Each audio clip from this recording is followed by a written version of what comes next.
क्या अब अपने देश को इंडिया के नाम के बजाय भारत नाम से प्रचलित किया जाएगा?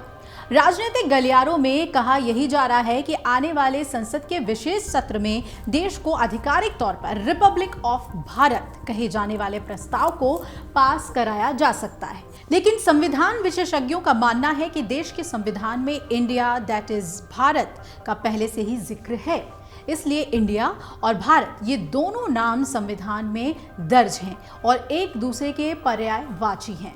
संविधान विशेषज्ञों के मुताबिक फिलहाल संविधान के बेसिक स्ट्रक्चर में बदलाव तकरीबन नामुमकिन जैसा ही है। वहीं देश के सियासी गलियारों में इस बात की चर्चा जोर पकड़ने लगी है कि इंडिया को आधिकारिक तौर पर भारत पुकारे जाने से क्या भारतीय जनता पार्टी को कोई बड़ा सियासी लाभ मिल सकता है या नहीं। दरअसल राष्ट्रपति की ओर से 9 सितंबर को G20 कार्यक्रम के दौरान भारत मंडपम में आयोजित होने वाले डिनर के निमंत्रण पत्र में द प्रेसिडेंट ऑफ भारत की ओर से न्योता भेजा गया है। इसी निमंत्रण पत्र पर छपे भारत शब्द को लेकर अब सियासत होने लगी, तरह तरह की प्रतिक्रियाएं आने लगी।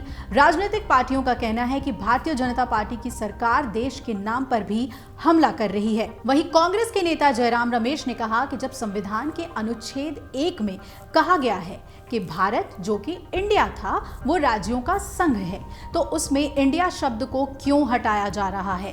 हालांकि कांग्रेस के नेता शशि थरूर कहते हैं कि जब संविधान में इंडिया और भारत दोनों का जिक्र है तो इसमें संवैधानिक तौर पर कोई आपत्ति नहीं होनी चाहिए। लेकिन इस नाम को लेकर सिर्फ कांग्रेस ही नहीं बल्कि भारतीय जनता पार्टी के नेताओं की ओर से भी बाकायदा भारत के समर्थन में ट्वीट और बयान दिए जा रहे हैं जो आप देख रहे हैं। हालांकि संविधान विशेषज्ञों का मानना है कि इंडिया और भारत के नाम को लेकर किसी तरीके का कोई संवैधानिक विवाद नहीं है। तो भारतीय संविधान का अनुच्छेद 1 कहता है इंडिया जो कि भारत है राज्यों का एक संघ होगा। ऐसे में इंडिया और भारत के नाम के इस्तेमाल को लेकर संवैधानिक रूप से कोई संकट नहीं है। वो कहते हैं कि अगर इसके सियासी मायने तलाशे जाएं तो निश्चित तौर पर राजनीतिक टकराहट बढ़ेगी। वो कहते हैं कि ये पहला मौका नहीं है जब भारत का नाम इस तरह से इस्तेमाल किया गया।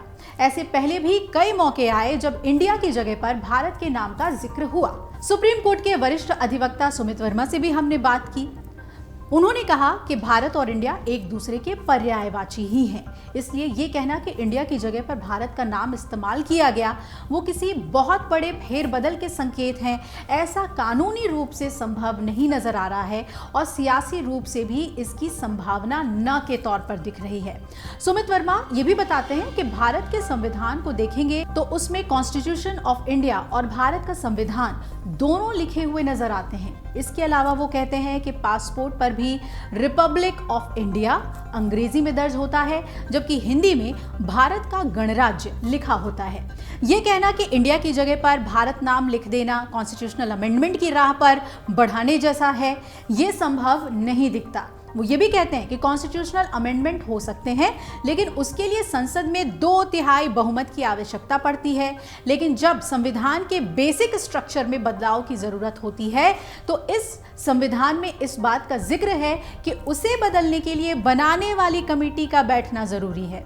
संविधान बनाने वाली कमेटी में तो बाबा साहेब भीमराव अंबेडकर जैसे तमाम लोग शामिल थे। तो ऐसे में संभावना भी तकरीबन खारिज हो जाती है कि बेसिक स्ट्रक्चर में बदलाव हो जाएगा। बेसिक स्ट्रक्चर को हमारे संविधान की आत्मा कहा जाता है। वरिष्ठ अधिवक्ता ने यह भी बताया कि संविधान बनाने वाली कमेटी का कोई भी सदस्य इस वक्त तो मौजूद नहीं है, इसलिए ये प्रक्रिया अब बहुत कठिन मानी जा सकती है। पूरे मामले को समझते हुए राजनीतिक जानकारों का कहना है कि 2024 के लोकसभा चुनाव के लिहाज से ये मुद्दा सियासी हो गया है। राजनीतिक विश्लेषक कहते हैं कि विपक्षी दल इसे अपने गठबंधन में रखे गए नाम INDIA यानी इंडिया के साथ जोड़कर देख रहे हैं। भारतीय जनता पार्टी के नेताओं को भी भारत नाम के साथ सियासत को आगे बढ़ाने का एक मौका मिलता हुआ दिख रहा है। वहीं संवैधानिक रूप से इंडिया और भारत के नाम पर बदलाव की प्रक्रिया कानूनी दांवपेच में फंस सकती है। लेकिन सियासत के लिहाज से इंडिया और भारत के नाम में दोनों दलों को राजनीति करने का भरपूर मौका मिल रहा है। इस मुद्दे पर कांग्रेस सांसद प्रमोद तिवारी ने बयान दिया कि भाजपा के नेता इंडिया शब्द से सहम गए हैं। क्या वो इस हद तक चले जाएंगे कि वो संविधान बदल देंगे? वो कहते हैं कि संविधान में लिखा है इंडिया दैट इज भारत, इसलिए उसको बदलना भारतीय जनता पार्टी का सीधे तौर पर गठबंधन से डरने जैसा है। अब चर्चा ये जोर पकड़ रही है कि क्या विशेष सत्र में इंडिया को बदलकर भारत करने की प्रक्रिया की ओर सरकार बढ़ सकती है? क्या कोई प्रस्ताव संसद में लाया जा सकता है? ये तमाम चर्चा अब उठने लगी है और आपको बता दें कि सुप्रीम कोर्ट में पहले ही ऐसी याचिका दाखिल है जिसमें इंडिया की जगह भारत के इस्तेमाल को लेकर याचिका दायर की गई है। अब कोर्ट में कैसे इस मामले की सुनवाई होती है, इस पर भी नजर बनी रहेगी। अमर उजाला अब आपके टीवी पर भी। अपने स्मार्ट टीवी पर YouTube पर सर्च करें अमर उजाला, चैनल सब्सक्राइब करें और देखें ताजा खबरें, वो भी HD क्वालिटी में। और हाँ, बेल आइकन दबाना ना भूलें ताकि हर खबर हो आपके घर। अमर उजाला, निष्पक्ष, निर्भीक, निरंतर।